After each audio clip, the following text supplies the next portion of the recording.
Eu já tive cuidado a apresentar. Boa noite a todos. Antes de começar a minha apresentação sobre a China no mapa internacional, eu vou-me apresentar. Chamo-me Philippe Atget, tenho 25 anos, formei-me em Ciências Políticas pela Sciences Po Paris e tenho um mestrado pela mesma instituição em Segurança Internacional. Especializei-me ou concentrei-me, que é assim que se costuma dizer nos mestrados em França e no Reino Unido, concentrations em Economia da Defesa e Assuntos Europeus. A seguir ao meu mestrado, montei uma empresa de confecção de vestuário médico e de coletes à prova de bala. Ultimamente, no ano passado, comecei a militar no ERCT, antigamente chamava-se Partido Nacional Renovador. Participei nas eleições legislativas de 2019 em Portugal e, ao longo deste último ano, concentrei-me na área das relações internacionais, portanto, para o ERCT, onde participo na redação do programa político nessa área e tento estabelecer contactos com partidos políticos das mesmas convicções políticas próximas nos outros países europeus e pelo mundo. Hoje vou apresentar o tema da China no mapa internacional. É um tema relativamente importante pela dimensão que a China tem no mundo. É um tema atual, falou-se muito da China com a pandemia atual, o coronavírus, que portanto partiu da China, foi uma forma de gripe que nasceu na China e depois, pelo fenómeno da mundialização, atingiu o mundo inteiro. Isso aconteceu em novembro, a gripe começou em novembro de 2019, a alerta foi dada em fevereiro de 2020 e ainda hoje em dia vivemos com a ameaça do vírus pendente. Portanto, a China é um tema atual também por causa das relações entre os Estados Unidos e a China. O presidente americano Donald Trump falou bastante sobre a China, sobre os negócios com a China e sobre as tensões que existem entre os dois países.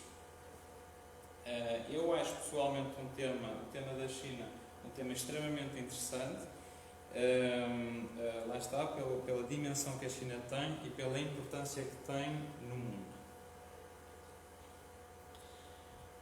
Para introduzir o tema da China, eu acho que é importante fazer uma breve introdução com um pouco da história da China. A China, ou a civilização chinesa, ou a nação chinesa, a noção de uma identidade chinesa, aparece, segundo os historiadores, no 21º século a.C. Ou seja, há mais de 4.000 anos que a China existe e ela foi fundada pela semi-lendária, semi-mitológica dinastia Xia, ou Xia, portanto no 21º século. Essa dinastia, ela própria, sucede à época do que os chineses chamam a época dos três soberanos ou três augustos, depende da tradução que se faz do chinês, da época dos três augustos e dos 5 imperadores, que é a mitologia chinesa, se quiserem. Ou seja, essa época não é comprovada pela história, não é uma história que se consegue provar, é uma história com divindades, deuses próprios. 5 imperadores e 3 augustos são figuras assim mitológicas. A própria dinastia dizia, pensamos que existiu, mas mesmo assim é vago. A ideia é que a China existe já há muito tempo. A seguir à dinastia Xia, acontece a dinastia Qin, A dinastia Qin é bastante importante para a China porque essa é real, mesmo real, e ela vai reunificar a China no terceiro século a.C., estabelecendo pela primeira vez um país unido, o Império Chinês. Entre a fundação da China no 21º século a.C. e o terceiro século a.C., a China vai existir como um país, depois vai se dividir, vai se reunir, vai ser algo confuso, vai ser uma história turbulenta. A dinastia Qin vai fundar pela primeira vez de forma duradoura o Império Chinês. E, portanto, dessa época do terceiro século a.C.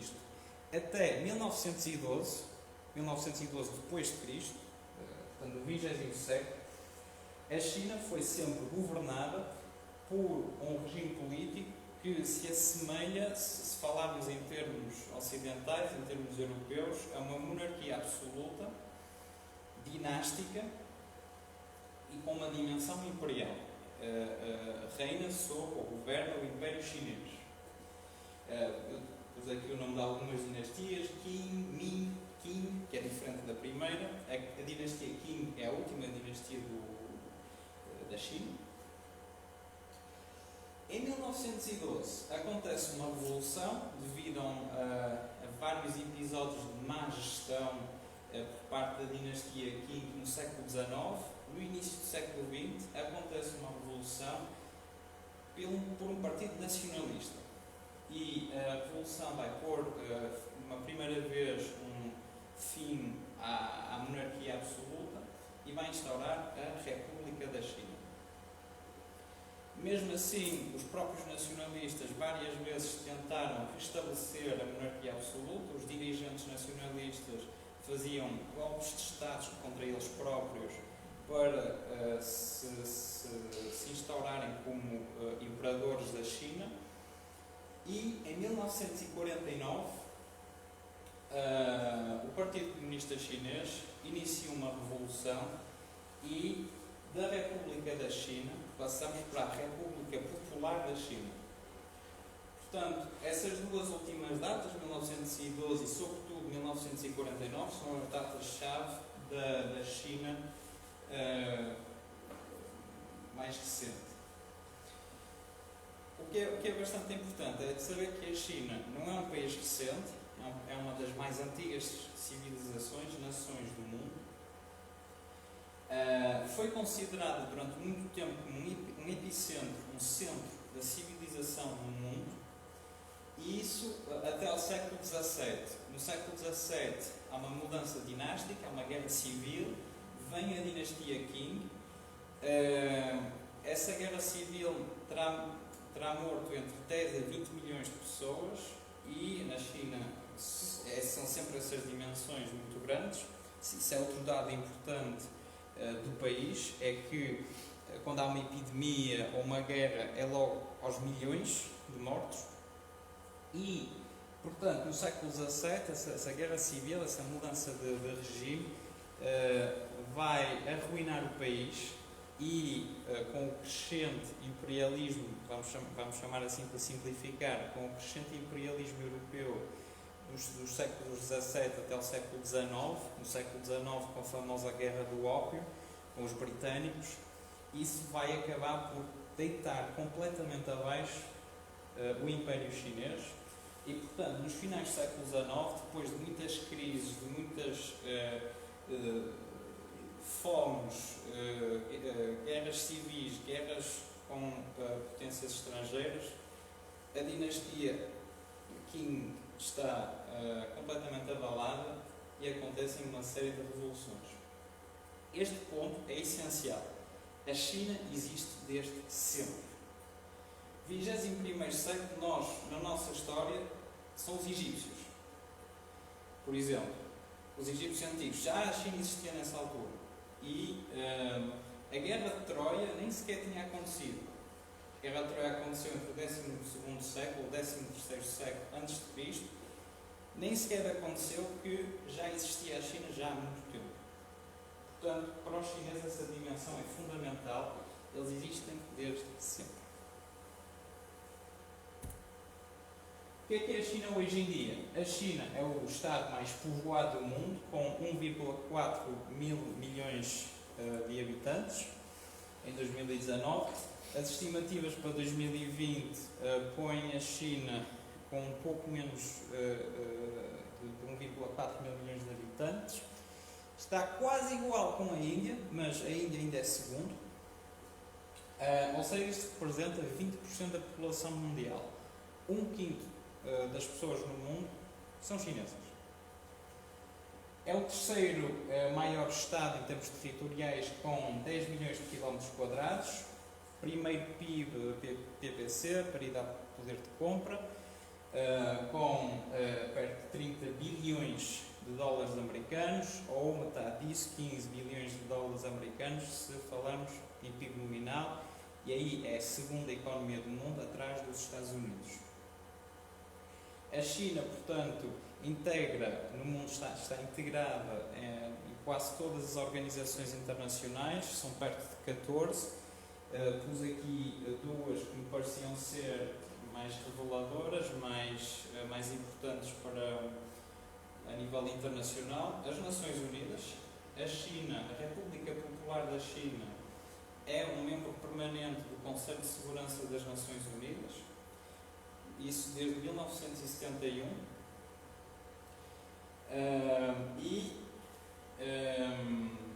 pertence à APEC, Asian Pacific Economic Cooperation, Cooperação Económica da Ásia-Pacífico, que reúne, portanto, todos os países asiáticos, do lado Pacífico, e americanos, norte-americanos. Tem as maiores forças armadas em números de efetivos, com mais de 2 milhões de soldados, e é o segundo maior Estado em termos de despesas militares, com 261 mil milhões. Primeiros são os americanos, e é uma potência nuclear, isso é também extremamente importante em relações internacionais. É uma potência nuclear desde 1964, é uma das 9 potências nucleares no mundo. E finalmente, uma pequena curiosidade, entre aspas, embora seja bastante importante quando pensamos na cultura chinesa, naquilo que a China representa, é a diáspora chinesa, que começou no século XIX, portanto, com todas aquelas crises que abalaram o Império Chinês, e isso representa hoje em dia perto de 50 milhões de pessoas espalhadas pelo mundo. Hoje em dia, 50 milhões. Pronto, isto era um pequeno quadro muito rápido para situar a China, para dizer o que é que a China é como um país. Agora, concretamente, em termos de política externa, a política externa, ou a presença internacional da China, está assente fundamentalmente em 3 pilares: as infraestruturas, o financiamento através do sistema bancário e com uma política energética, de recursos energéticos, petróleo, carvão, gás, etc.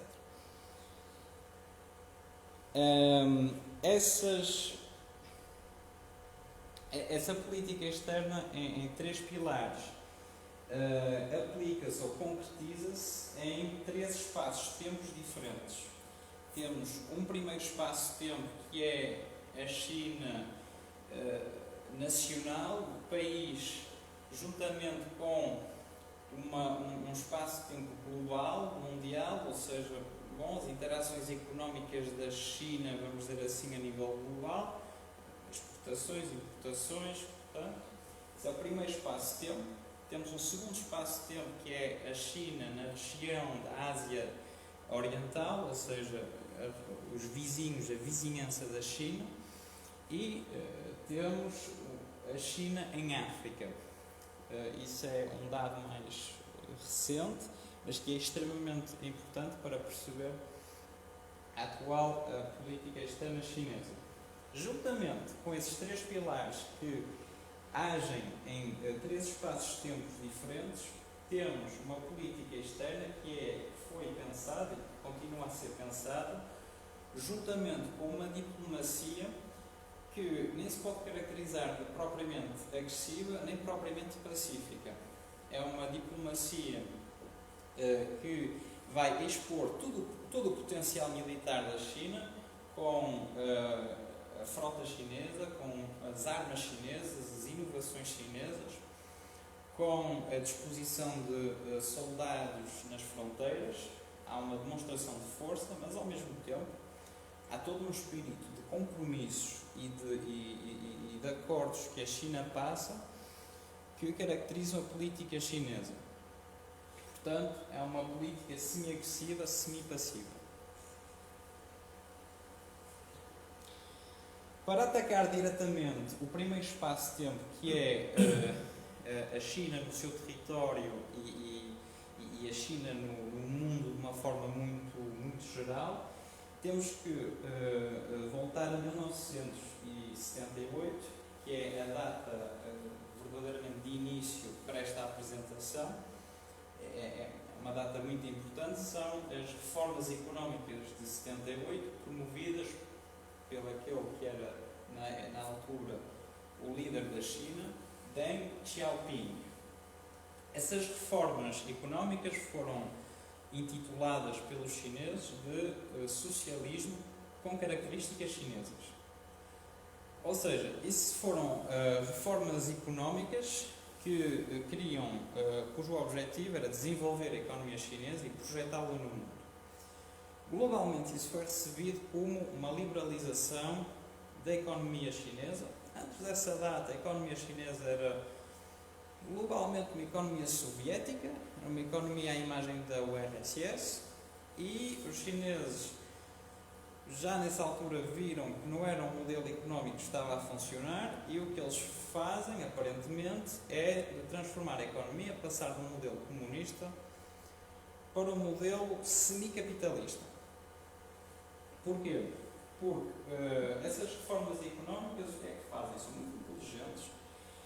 São reformas que foram extremamente pensadas para a China, é uma verdadeira política patriótica, vamos dizer assim, economia patriótica, onde o Estado vai continuar a possuir, o Estado chinês continua a possuir e investe e cria empresas no domínio das infraestruturas e no domínio da indústria pesada, metalurgia, metais, a extração de carvão, enfim, tudo o que é pesado, e vai liberalizar tudo aquilo que não é pesado e tudo aquilo que pode ser facilmente liberalizado. A indústria leve, no caso da China, sobretudo as confecções, tudo o que é indústria têxtil, e a agricultura.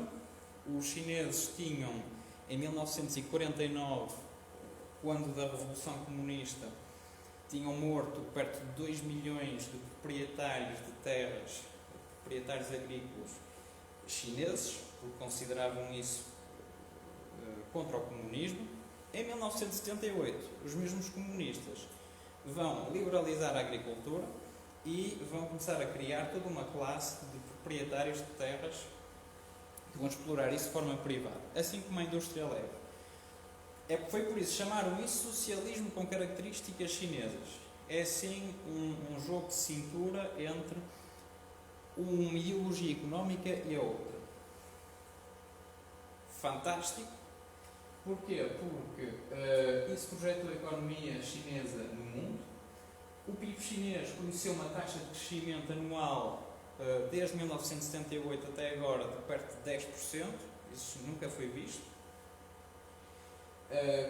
Todavia com o ritmo a abrandar desde a crise de 2008, mas mesmo assim continua a ser uma taxa de crescimento muito alta.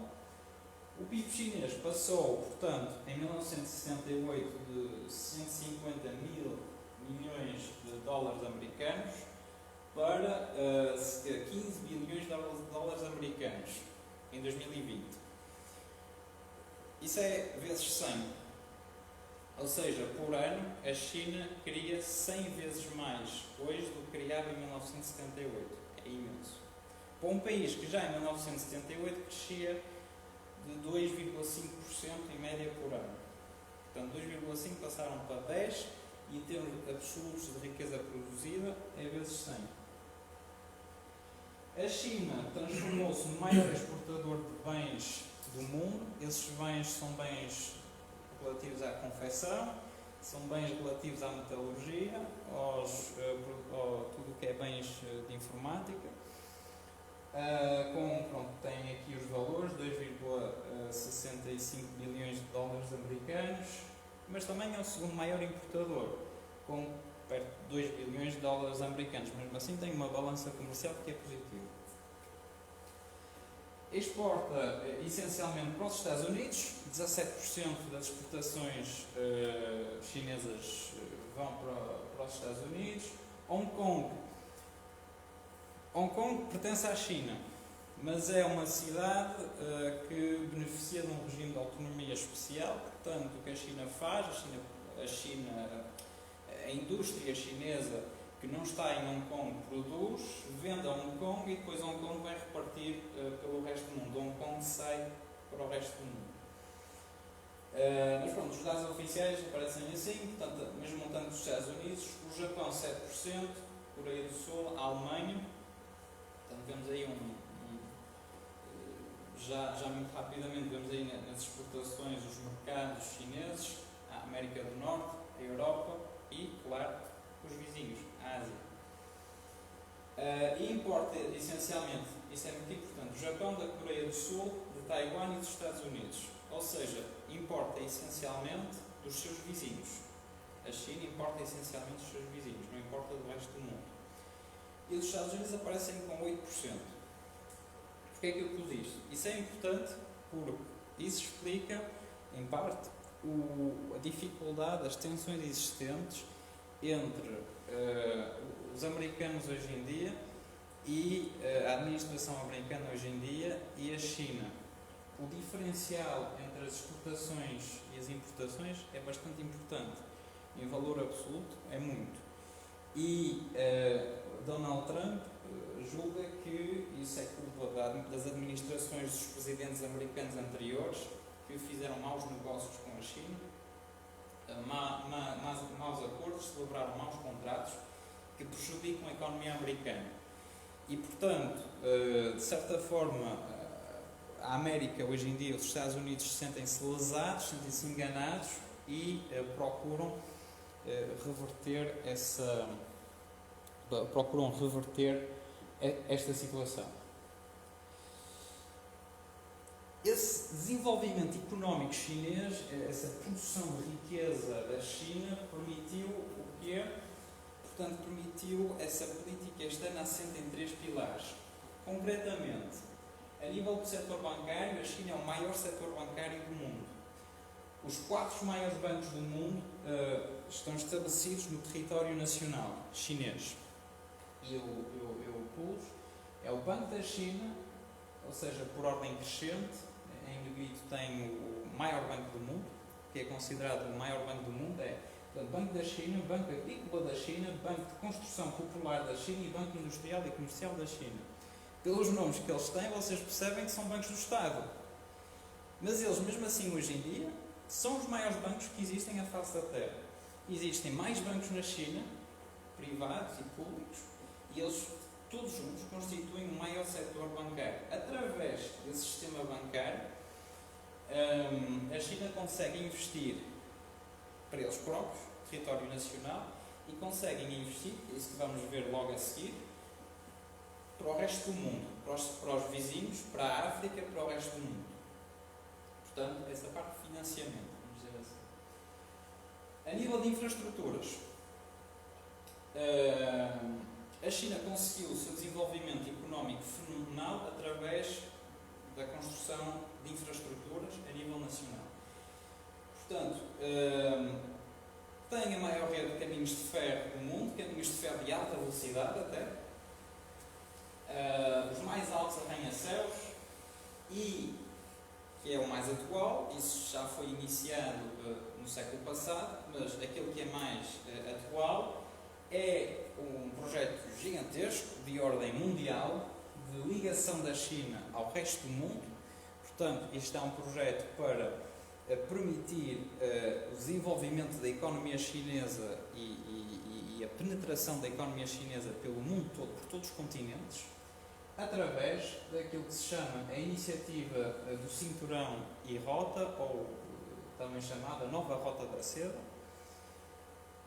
Eu pus aqui um projeto de 70 milhões de dólares americanos por ano, porque esse projeto é para ser desenvolvido ao longo dos anos, isso é um investimento anual e isso é feito, portanto, através de rotas marítimas e terrestres.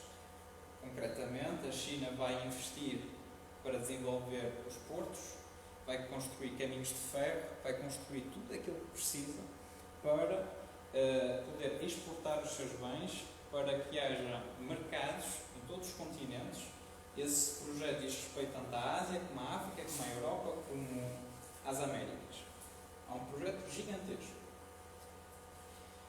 E é aí que eu integro a relação com Portugal, porque a relação com Portugal nasce sobretudo desse projeto da nova Rota da Seda. Portugal é o 10º país onde a China mais investe, com 9 mil milhões de euros já investidos. 2 mil milhões de euros foram aplicados no setor imobiliário. Eu pus euros, mas são percentagens, 28,25% da EDP, não euros, 28,25% da EDP é propriedade chinesa e 27% do Banco Comercial Português também é propriedade, Millennium BCP, é propriedade chinesa. O investimento anual da China corresponde para Portugal a 5% do PIB português. 5% da riqueza que Portugal produz anualmente é devido ao investimento chinês em Portugal.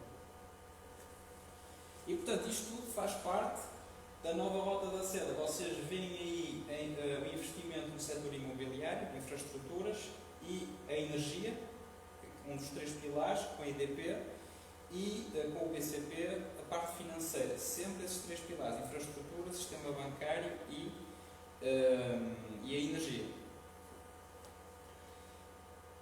A China, apesar de ser um dos maiores produtores de petróleo do mundo, para voltar ao tema da energia, é o 5º país que mais produz petróleo no mundo, com a produção de 5% de toda a produção de petróleo mundial. A China, mesmo assim, tem necessidade de importar petróleo.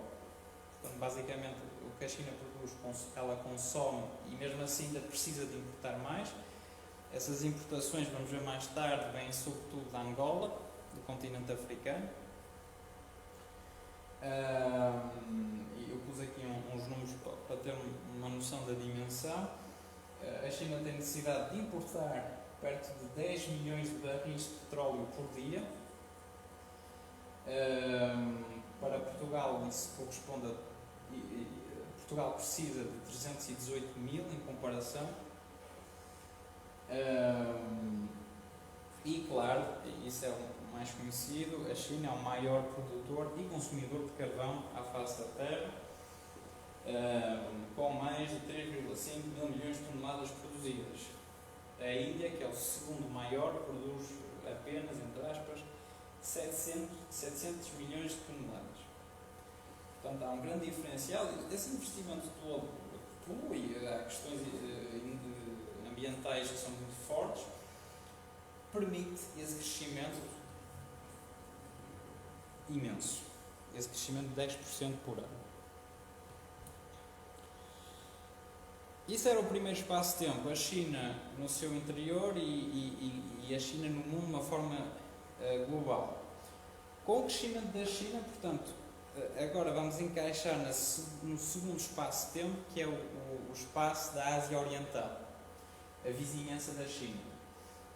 Eu pus aqui o que é que geralmente se entende por Ásia Oriental, corresponde à China, juntamente com Hong Kong e Macau, o Japão, a Mongólia, a Coreia do Norte, o Sul, Taiwan. E essa região, por vezes, pode incluir o Sudeste Asiático e a Índia. O Sudeste Asiático são as Filipinas e o Vietnã e esses países. Mas, habitualmente, a Ásia Oriental, quando falamos da Ásia Oriental, são estes primeiros países que mencionei. Qual é a importância da China nessa região? Em 1988, a China representava 7,4% da riqueza produzida nessa região. Hoje em dia representa perto da metade da riqueza produzida nessa região. O Japão, para comparar, que era na altura, em 88, era o país dominante economicamente nessa região ainda, com 72% da riqueza produzida, baixou para 24% agora. Portanto, isso é uma dimensão da expansão chinesa. Não é uma expansão territorial, de conquista de território, mas é uma expansão económica. A China é dominante.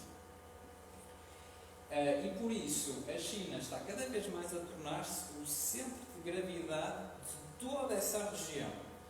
Ou seja, o meu potencial é aquilo que a China conseguiu economicamente, faz dela um pivô da Ásia, da Ásia Oriental. Os outros países vão se juntar à China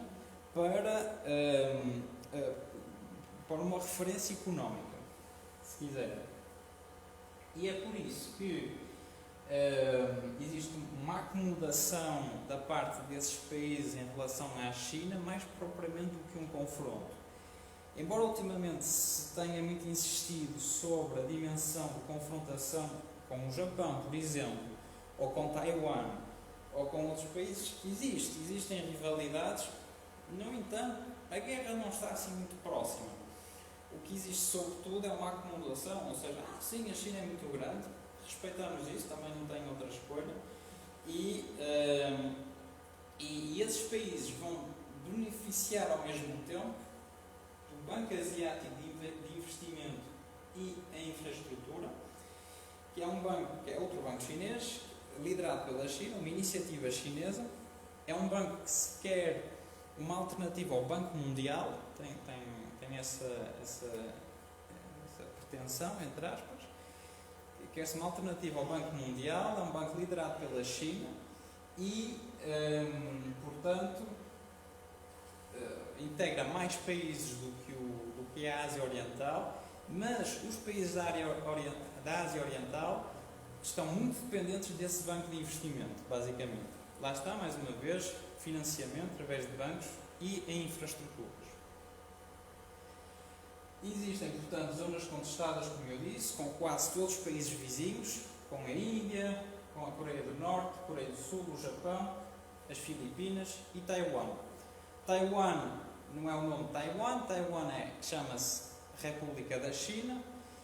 Se lembram do primeiro slide, ou seja, quando os nacionalistas em 1912 criaram a República da China, em 49 os comunistas fizeram uma nova revolução, só que os nacionalistas refugiaram-se na ilha de Taiwan, que pertencia à China, e, portanto, desde então são dois países diferentes que não se reconhecem mutualmente.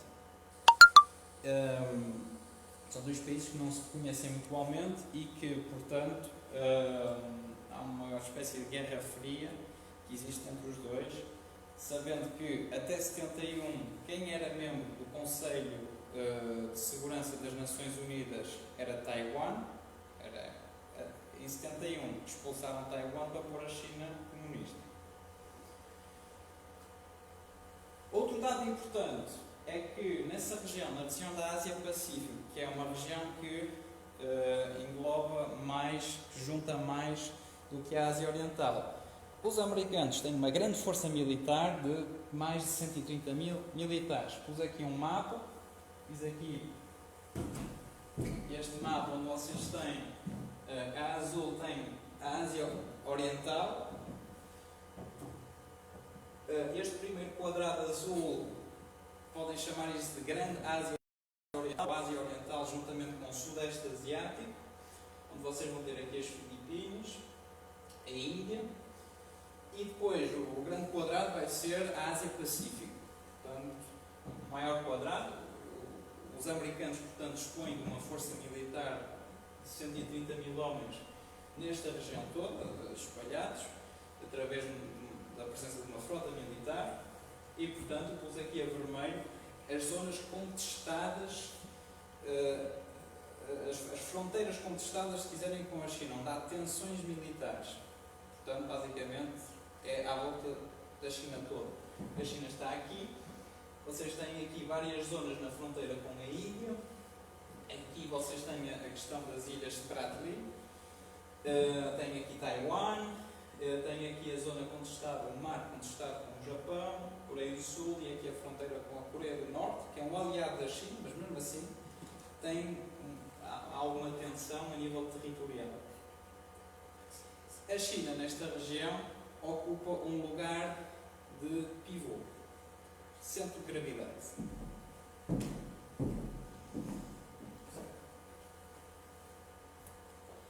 E assim passamos ao terceiro espaço-tempo, que é a China em África, a China no continente africano.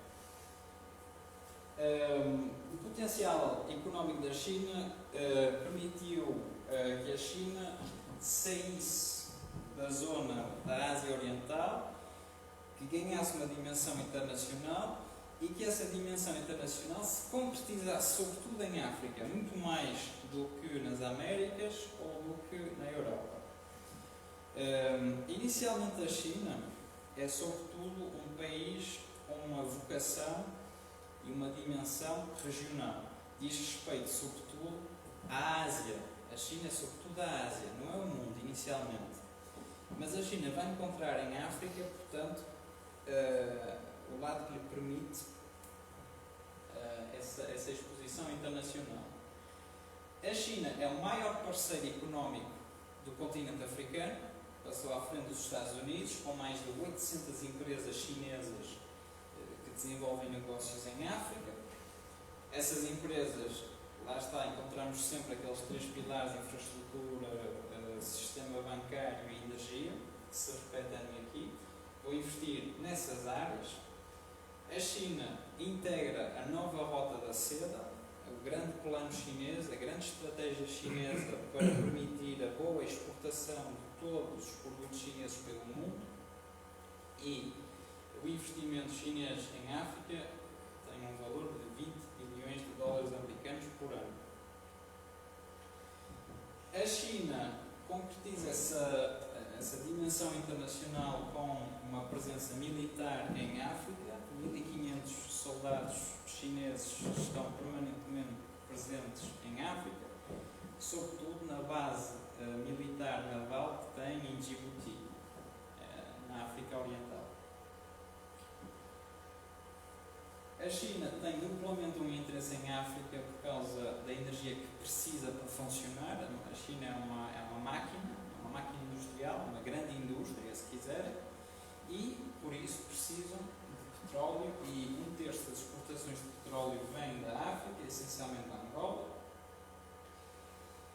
E esse jogo chinês de investimento e de importação de petróleo, de recursos energéticos, também importam madeira, importam outros produtos, mas essencialmente a energia que vem do petróleo, é um jogo chinês. É um jogo por parte da China que cria, portanto, com a África uma relação de patrono e de cliente. Eu aqui pus um mapa, este não fui eu que o fiz, tenho aqui a fonte, então tirei o mapa. Isto é o continente africano, e os únicos países africanos que não têm relações com a China estão em amarelo. Todo o resto tem altas relações com a China, é o primeiro investidor, e portanto transformaram a África num cliente da China, num sistema de patronagem clientela. E assim, isso permite resolver um dos grandes males chineses deste século, que era que a China possuía um estoque, ou vários estoques gigantescos de produtos que não conseguiam vender, assim conseguem vender para a África. Os africanos sentem-se na obrigação de comprar os produtos africanos, baratíssimos, chineses, baratíssimos, mas assim a China consegue ecoar todos os estoques. E, portanto, para sintetizar essa política externa, desenhei aqui este mapa de síntese da expressão da política chinesa, onde vocês vão encontrar em laranja as novas rotas da seda, altamente simplificadas. Elas são infinitamente mais complexas do que isto, mas globalmente estas rotas da seda são rotas de investimento, são as zonas onde a China vai investir quantidades gigantescas de dinheiro para construir todas as infraestruturas necessárias para o comércio com a China. em certas pretas têm a importação de petróleo. Muitas vezes criticou-se a China por ser um aliado do Irão, por exemplo, por apoiar o Irão. Sim, a China apoia o Irão, porque a China tem relações económicas com o Irão. A China importa petróleo do Irão, por exemplo. Em menor medida, não em tão larga medida como vai importar da Angola, mas mesmo assim vai importar. Portanto, a China mantém assim uma diversidade, mantém relações com toda a gente. E exportações e importações com quase toda a gente. E, portanto, avermelho novamente as disputas territoriais. Isto basicamente, se quiserem, no Ministério dos Negócios Externos chineses e na presidência chinesa, o atual líder chinês chama-se Xi Jinping, vocês poderiam ter um mapa deste tipo com resultados, ou seja, os investimentos e como é que estão a correr, como é que está a decorrer, como é que estão a avançar as obras em infraestruturas e como é que está a responder o mercado. Esta estratégia chinesa leva a que se possa fazer uma problemática sobre isto. Essa problemática portanto, responde ao facto da China se ter tornado num gigante mundial, um gigante sobretudo económico. E, portanto, será que a China vai continuar a crescer assim para sempre? E, partindo do princípio que sim, e partindo do princípio que a China não só vai crescer, mas vai manter aquilo que tem, vai se tornar assim, vai ser duradouro, será que a China vai optar por uma política externa geral, mais imperial ou imperiosa, e desafiar os Estados Unidos para o posicionamento do lugar de primeira potência mundial? Ou será que a China vai continuar com a mesma política externa que tem, que é uma política externa baseada na noção de multilateralismo, ou seja, a China diz que não tem nenhuma pretensão imperial e que prefere, com quem tem disputas, negociar, encontrar compromissos, celebrar contratos e acordos e, desta forma, fazer parte do mundo como mais um país, mais uma nação que tem a sua importância devido à sua população, devido à sua economia, mas que fala de igual para igual. Portanto, essa é a grande questão do século. É a grande questão atual relativamente à China. Não há propriamente uma resposta definitiva a dar sobre isto. A resposta que eu tenho a dar sobre isso é uma resposta tirada mais de obras de filosofia do que propriamente como é que é dizer isso? É mais um estudo sobre a história da China que nos vai dizer sobre o futuro da China. Ou seja, eu parto da obra de François Julian, que é um francês, é um sinólogo, um especialista da China, francês, internacionalmente reconhecido como sendo um dos maiores especialistas da China não chinês, sendo ocidental. Ele tenta explicar o pensamento chinês, e esse pensamento chinês, foi por isso que eu disse na introdução que a noção que a China existe desde sempre é a noção mais importante que na minha opinião, posso dar nesta apresentação, porque para os chineses não pensam como nós.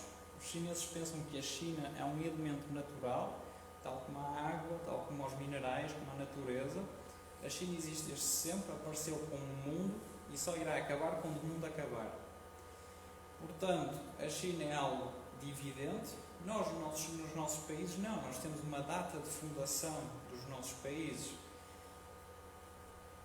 Os chineses não têm nada disso. Os chineses têm uma mitologia assim que vai muito longe para trás, portanto não há não há data muito clara da fundação da China, é um processo longo e, dessa forma, os chineses não desenham objetivos como nós.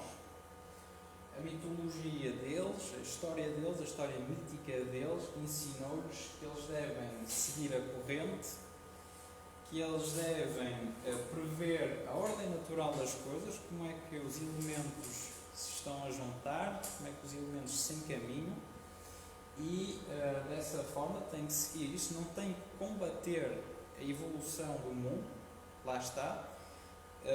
Faz sentido quando pensamos no regime comunista chinês que em 1978, em plena Guerra Fria, a União Soviética ainda existe. Cria uma economia capitalista, portanto, eles têm essa flexibilidade mental, eles adaptam-se, eles veem como é que o mundo, para que direção que o mundo vai, eles adaptam-se a isso e, desta forma, a China sobrevive. É a nação, provavelmente a nação mais antiga do mundo. Não há nação europeia, por exemplo, que tenha 4.000 anos. Eles têm 4.000 anos, ou se calhar até têm muito mais do que isso. E é assim que termina a minha apresentação. Pus aqui uma lista das referências que, portanto, me ajudaram a montar este PowerPoint, que me ajudaram a montar esta apresentação, uma lista não exaustiva. Pus aqui o que era essencial e, se tiverem algumas perguntas, é agora. Muito obrigado.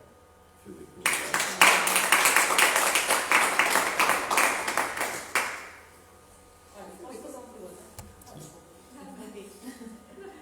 Podes fazer a proposta? Eu ia perguntar, na sequência desse pensamento desse filósofo francês, se não existe a conclusão, ou seja, qual a opinião dele acerca desse futuro da China, se é como ela tende a adaptar-se, se vai no sentido dos tais acordos multilaterais. Lá está, nem é uma coisa nem outra. Vai haver momentos em que a China vai agir de forma mais imperiosa e quando a China vir que o mundo não está nesse sentido, vai adotar uma posição de multilateralismo. A China não é nem nossa amiga, nem nossa inimiga. Ela simplesmente vai crescendo por ela própria. Foi por isso que insisti no início também bastante sobre a dimensão nacional, embora isso seja uma apresentação sobre a China no mundo, insisti bastante sobre o que existia dentro da China, porque é assim que os chineses pensam. Os chineses pensam primeiro nós, a nossa casa, eles fazem muita coisa dentro do país deles e isso é que cria as capacidades para a China existir no mundo. Portanto, eles adaptam-se, estão sempre a adaptar. É por isso que eu digo, não há uma resposta, e provavelmente para eles nem sequer pensam assim. Eles pensam o que é que nós podemos fazer e ponto. Não têm um plano, de dizer vamos ser a primeira potência mundial ou não. Para eles o importante é sobreviver, ponto. É que a China vive. Obrigada. Olha, há bocadinho dizias que eles iam construir infraestruturas para a Rota da Seda, a nova Rota da Seda. E eles chegam a um país e instalam-se assim? Exatamente, tal e qual. Em África, que é sempre o exemplo mais Mas em África forte, já tem um domínio, não é? Já existe um compromisso. existe compromisso, mas é nesse sentido, é o compromisso nessa estratégia. Os chineses disponibilizaram 50 mil engenheiros e petrolhas para ir construir portos em África. Eu não estou a vê-los a chegar à França e fazer isso, mas se calhar. A França não, mais ou menos. Os chineses compram muita coisa em França, mas por exemplo compraram o Porto de Atenas. O Porto de Atenas é o Porto de Atenas na Grécia. Eles chegam, pagam eles e os países deixam-se vender assim. E eles aproveitam as oportunidades, porque a Grécia estava num estado económico desastroso e eles aproveitaram-se disso, chegaram com o dinheiro deles e compraram. Isso é feio. Mas é. Aqui também compraram a EDP. Um terço, quase, um terço da EDP Não, é chinesa. não é preciso comprar tudo para dominar. É um bocado. Eu sei que a França até compram castelos e depois vão montá-los pedra por pedra no país deles. Vocês não sabiam? Aí eles desmontam os castelos em Desmontam os França castelos para franceses do montá-los. Lauá e outras coisas assim, são Lauá, talvez não, mas nas vizinhanças do Lauá. E outros castelos, de Bordeaux, por exemplo, há muitos castelos em Bordeaux, muito importantes. E eles compram os castelos, numeram as pedras todas. E depois carregam tudo e vão montar os meus castelos lá. Ai, não sabia. É curioso, não é? Mas já há muito tempo. Já há anos. É possível ver chineses como deputados e ministros em África?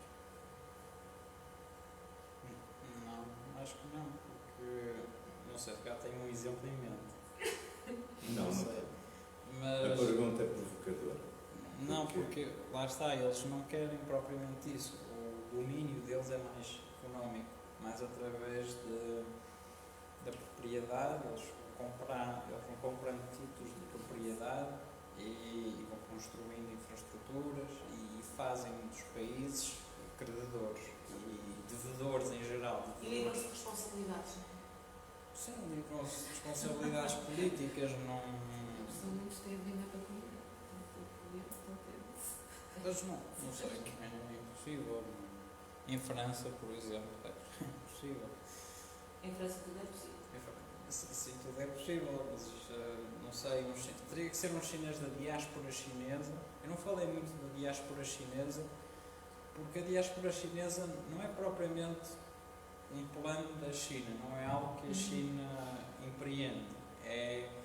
A diáspora chinesa teve início no século XIX e a China vai tentando usar a diáspora chinesa ao seu proveito, mas é mais um fenómeno que acontece por causa da pobreza que existiu na China. Agora há menos pobreza na China e até há chineses que regressam, chineses da diáspora que regressam à China, retornam à China. Mas não sei, seria difícil, porque até esses engenheiros e outros que vão construir em África um porto ou renovar um caminho de ferro, ou isto ou aquilo, depois vão-se embora.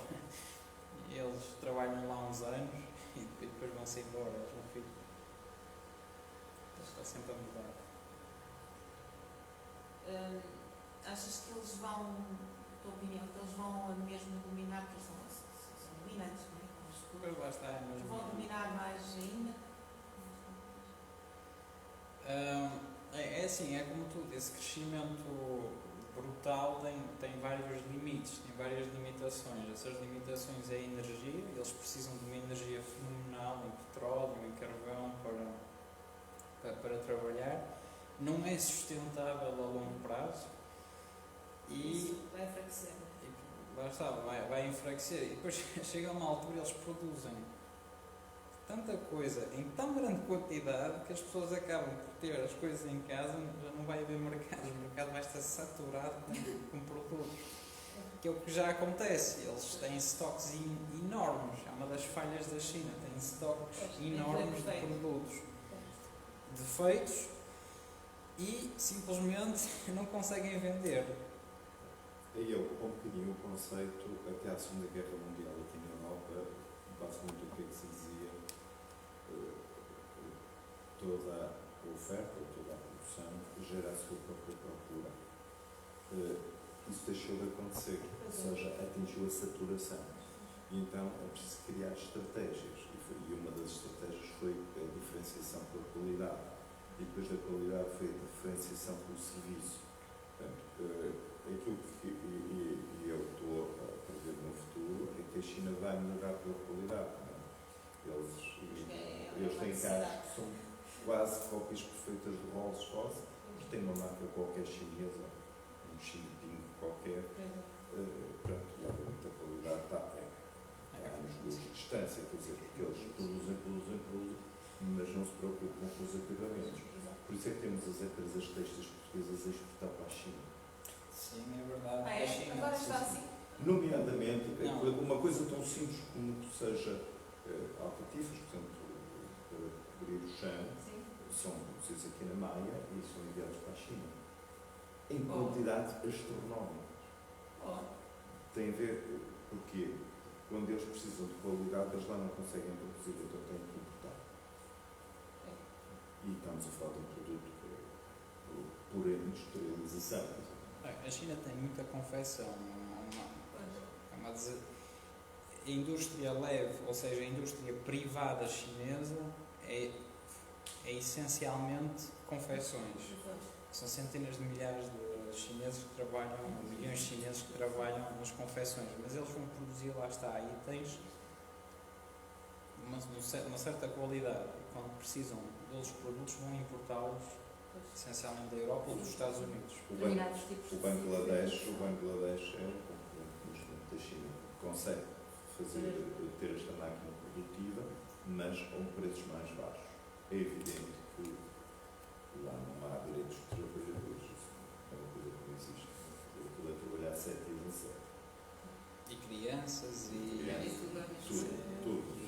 Isso foi um escândalo aqui em Portugal, do Bangladesh, porque as fardas da PSP, da Polícia de Segurança Pública Portuguesas, pronto, por norma foi aberto um concurso público, portanto quem respondeu foi uma empresa portuguesa, mas a empresa portuguesa subcontratava uma unidade de produção no Bangladesh. Os polícias queixaram-se, aquele foi um mini escândalo, porque, enfim, a farda desfazia-se, não é o acabamento, a farda desfazia-se completamente. Os velcros e tudo isso, tudo se desfazia. Isso aconteceu no ano passado, é relativamente recente. Portanto, a empresa portuguesa que fez isso vai ter um processo qualquer, mas é. E uma pequena amostra que eu reparei quando eu estive algumas vezes em Paris, que eles procuravam muito as grandes marcas, justamente a procura da qualidade. Agora, vai ao encontro do que estava a dizer o Adelino, eles procuram a qualidade, porque eles vão e fazem fila para ir buscar, a comprar Há aqui uma coisas grande caríssimas empresa aqui de na marcas. Maia que só faz, por exemplo, essa questão. Achei aquilo fabuloso. Eu cheguei lá e diz-me o diretor-geral da empresa: o nosso principal mercado é China. China? 98 ou 99% daquilo era vendido para não sei quantas empresas chinesas. Eu disse: está bem, para quê? É para os hotéis, é para as casas, é para os escritórios.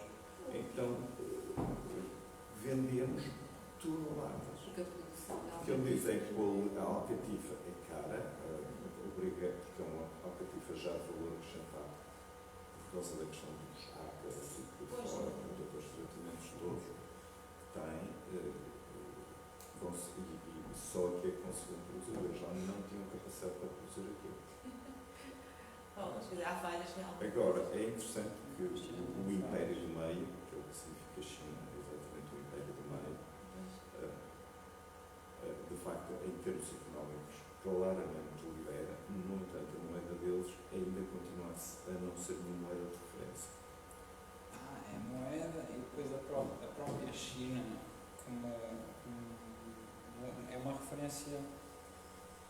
Nem é uma referência. A China tem esse grande problema a nível internacional, é que a China impõe-se através da economia, mas ninguém considera a China como uma referência a nível político, nem a nível cultural.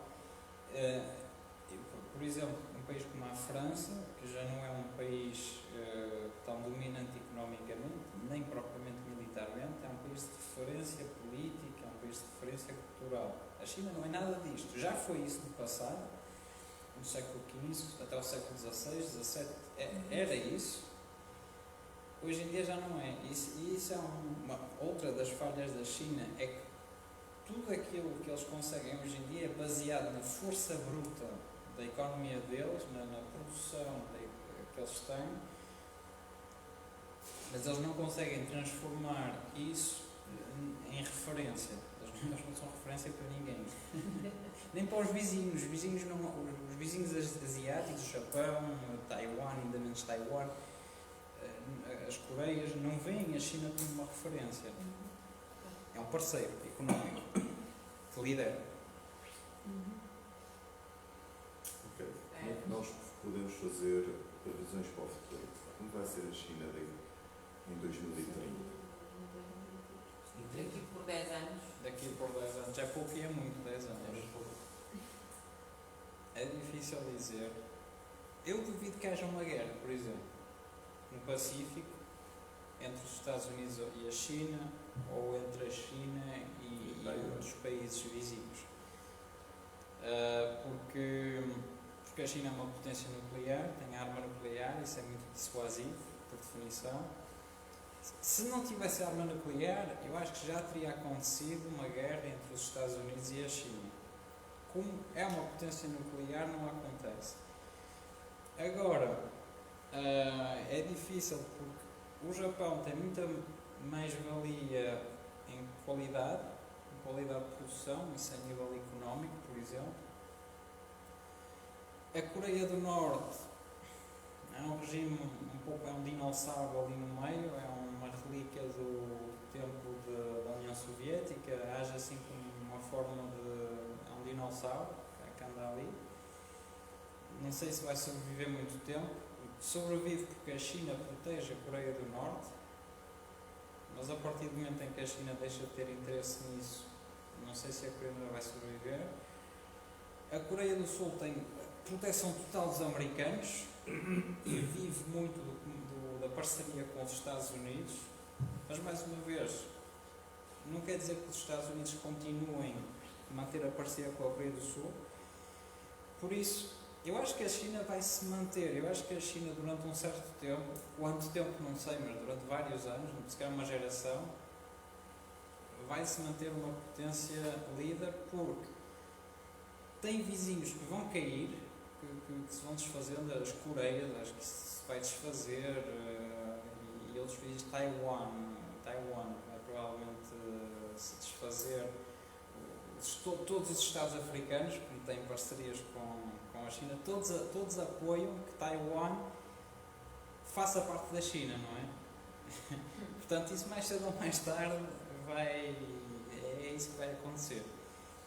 O Japão não, o Japão é muito ativo, é muito proativo, tem uma mentalidade muito combativa e, portanto, vai ser sempre um rival da China. Mas, portanto, globalmente uns vão cair, o Japão vai provavelmente subir novamente, portanto vai se manter um pouco. Eu continuo a olhar para a China e olho para a história dela. Nunca foi um país expansionista. Se tiveram só uma pequena parte no seu período, na sua história, em que eles foram expansionistas, mas depois regressaram à casa-mãe. Sim. Portanto, ou seja, eles vivem para dentro, Sim, vivem para o interior, Exato. por isso é que eles chamam Império do Meio. Eles vivem para dentro e não muito para fora. Portanto, são mais centrados neles próprios. Portanto, é coerente esse expansionismo económico, mas não um expansionismo cultural ou político. Nem militar. Nem militar. Tem, digamos, o sistema de saúde mais antigo do mundo, é chinês. A acupuntura tem 4.000 anos, ou mais. Não é? E ainda hoje funciona e espalha-se pelo mundo inteiro. Não é? Sim. Há elementos que se espalharam, há restaurantes chineses pelo mundo inteiro, mas não tem nada a ver com a acupuntura, mas o que eu quero dizer, sim, há referências culturais. Agora, quando eu estava a dizer, os países não olham para a China como uma referência, não há país no mundo, tanto país já desenvolvido, ou país que se está a desenvolver, que procura referências. Esses países vão procurar referências a nível dos países europeus, procuram referência nos Estados Unidos, talvez, não propriamente na China. Procuram parcerias, isso sim, sempre. Toda a gente procura parcerias com a China, mas não procuram imitar o mesmo modelo social ou cultural. Filipe, qual é o interesse que tu achas que a China tem na Coreia do Norte e porquê que poderá deixar de ter esse interesse? É uma boa pergunta. Inicialmente a China apoia a Coreia do Norte porque são dois regimes comunistas. Da mesma forma que em África o interesse chinês pela África começou com todos aqueles movimentos de libertação dos territórios africanos, todos aqueles movimentos africanos anticoloniais contra o Império Colonial. Foi aí que começou e, portanto, a China financiava e enviava armas para todos esses movimentos. Inicialmente há toda uma dimensão ideológica, o comunismo no mundo. Agora, a China, eu acho que a China não tem propriamente um interesse. Aliás, a Coreia do Norte é mais está a prejudicar mais a China do que outra coisa, porque a China sente-se na obrigação de apoiar a Coreia do Norte, mas isso não lhe traz benefícios nenhuns, na minha opinião. Simplesmente não deixa de apoiar porque também não tem nada a ganhar com isso. Ou seja, do passado apoiavam por causa da semelhança ideológica, porque também foi a intervenção chinesa que evitou que a Coreia do Norte desaparecesse completamente, inicialmente, foi a ajuda chinesa que permitiu isso, e portanto isso manteve-se. Agora, acho que não tem qualquer interesse forte, vamos dizer assim, mas também não tem interesse em deixar de apoiar. Aliás, para os chineses que sabem que os americanos olham para a China com muitas suspeitas e desconfiam muito da China, a Coreia do Norte é formidável porque é uma grande provocação contra os americanos e é uma forma de combater a influência americana, que é muito forte na Coreia do Sul, com um regime muito comunista a norte. O Estado também. Exatamente. É uma forma de balançar. Mas eu não percebi muito bem. Respondeste a responder a uma pergunta? Sim, sim. Ok. Eu tinha percebido outra coisa quando Não, porque a minha pergunta era porque é que eles apoiavam e qual o interesse. Qual o interesse da China? Por apoiar? exemplo, tu há bocado dizias que a Coreia pode desaparecer. Coreia do Norte. Sim, Coreia do Norte. Quer dizer, a China toma conta disso, não é? Não, é mais a Coreia do Sul A Coreia do Sul fica com a Coreia do Norte. com a Coreia do Norte. Ok. Está bem. Mas pronto. Foi o que não tinha percebido. Isso nem previsões são, porque isso é como olhar para uma Com a Coreia bola do de Norte. cristal e Mas se a Coreia do Norte é comunista, não, aproxima-se mais. da China. Sim, não, mas eu estava a falar no caso Eu do pensei regime. que a China é que ia dominar a Coreia do Norte e não a Coreia do Sul. Não, mas a China não vai dominar a Coreia do Sul. Do Norte, no fundo. A Coreia do Sul pode acontecer. Agora, eu estava a prever mais era a queda do regime comunista na Coreia do Norte, Sim. a liberalização do regime e portanto, Ficar só uma Coreia. ficar só uma Coreia, porque inicialmente era só uma Coreia. Era mais nesse sentido. Tá bom. Filipe, bastante trabalho. Ao Filipe, não é propriamente uma pergunta, mas terá uma provocação. O que achas, tens alguma coisa a dizer, alguma coisa que achas relevante para esta apresentação sobre a aliança Rússia-China, o eixo russo-chinês? O eixo russo-chinês, o que é que eu tenho a dizer sobre isso? É igual às outras dimensões. A China e a Rússia têm uma longa fronteira em comum. A Rússia e a China são ambas potências nucleares e a Rússia e a China são potências vistas como anti-americanas, que se opõem aos Estados Unidos. Portanto, é nesse contexto que há uma afinidade entre os dois. Mas tanto os russos, que são muito frios e muito pragmáticos, como os chineses, que são muito virados para eles próprios, não é uma aliança para sempre. É mais algo prático, de interesse no momento presente. Porque, aliás, russos e chineses, enfim, são bastante diferentes É fisicamente. Fisicamente, não, mas é verdade, fisicamente, culturalmente. Mas isso conta, isso. Mas conta, isso, eu acho que isso sim. tudo é muito importante. Sim, se bem que os siberianos já são um bocado mais asiáticos. Já são asiáticos. Já começa a Sim, ter. os seguranças são asiáticos, mas pronto. Sim, quem encabeça o regime político russo são russos europeus. No fundo, também ajuda a destilar um bocado aquela que será a continuidade. Pronto. Acho que é tudo pragmático, tudo prático Quer dizer, e. não há sentimentos. Não há. Mas também não é pior não haver sentimentos. É claro, porque no sentido em que sabemos como contar. Pois. Porque é uma aliança pragmática, é uma aliança prática, é aquilo que é, e eu acho que eles não são ingênuos, eles têm muita noção disso, e por isso, para eles funciona relativamente bem. Nós é que temos alianças mais sentimentais, os Estados Unidos com a Europa, a NATO, a União dos Países Europeus, mas depois quando é preciso tudo isso, ninguém faz nada. Os Estados Unidos é que fazem. No caso deles não é assim, é ou pagas ou não há parceria. Portanto até funciona melhor, acaba por ser mais eficiente. Calma lá, cara. Sendo assim mais O eficiente, Trump tem razão. Amigos não vão sacar. sendo assim mais eficiente, sendo assim, mesmo sem havendo um envolvimento, aliás, há um envolvimento, mas é sem sentimento, não é? Será mais durável a relação, ou não? Não propriamente, é uma relação que é condicionada pelo contexto. Se o contexto evoluir, a relação vai evoluir. Enfim, depende do contexto, não é algo de. Isto não é pensado para ser duradouro. A relação entre a China e a Rússia, na minha opinião, não é pensado para ser algo de eterno. Enquanto há gente. Quando dá jeito, ponto. E morre aí. Pergunta aqui ao sacerdote. E quando é que convertemos a China? Os poucos também. Há 3,6% de cristãos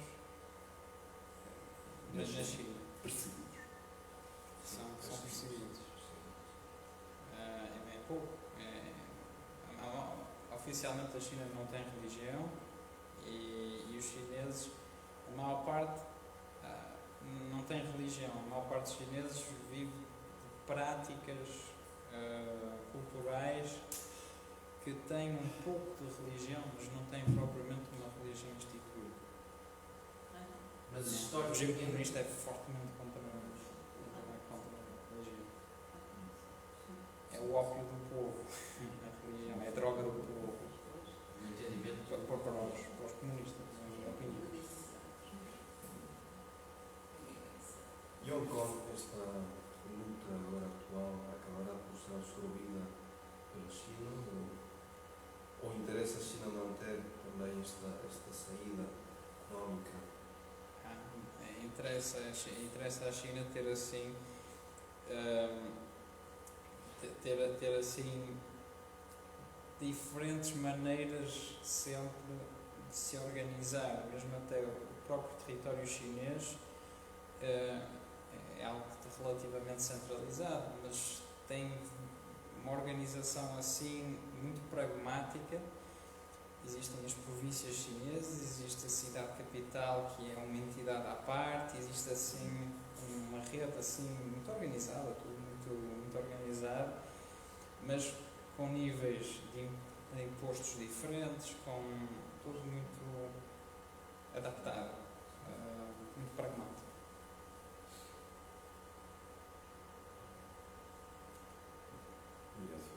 Vamos ter que falar com eles. E, É o fim dos portanto, tempos, não é? acaba a conferência. Muito obrigado. Obrigado. Obrigada.